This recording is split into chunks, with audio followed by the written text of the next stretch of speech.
Hi,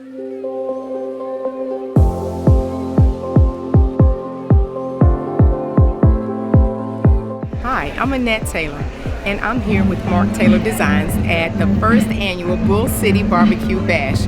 We're excited to be here to support Mike Dees. We're also happy to see so many different public servants out here today, including Leonardo Williams. We are supportive of him as a public service. We believe he will be a great city councilman.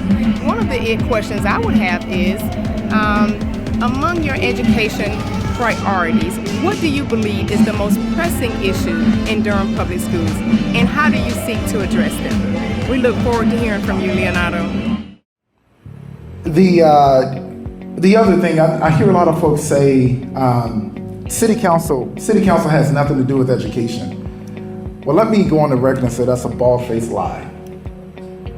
It has everything to do with education. The city can take on extending the school day. We have to see Durham bigger than what it is right now. We can take that on. There's already a city-county task force for education. But I don't want to create just another commission or committee, give it a little money and say we have it.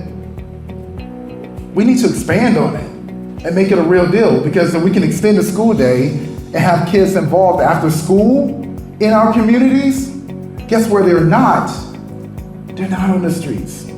They're not causing issues. They're not causing trouble. They are actually being engaged and not being wrapped up by someone who has ill intentions, right? And when I got in that classroom,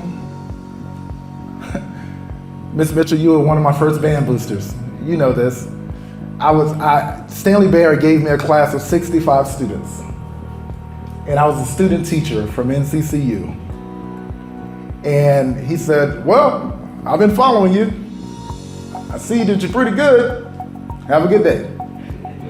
And he walked out. That was my first day on the job. But we made magic happen in that classroom. There was a time, where Mr. Kenneth Barnes was about to suspend 9 students, 9 black boys. And I said, Mr. Barnes, let them stay in the band room and let me talk to them before you suspend these kids. None of these kids were in my class. By the time I finished with those boys, they were all musicians and they were doing their first performance. They knew how to read music, they knew how to play instruments. And this was literally 3 months later. They performed in front of North Carolina Association of Educators, Martin Luther King program. This is in middle school. When I went to Southern High School, they followed me there. They stayed in my band program. And do you know they all went to school on scholarship? Music.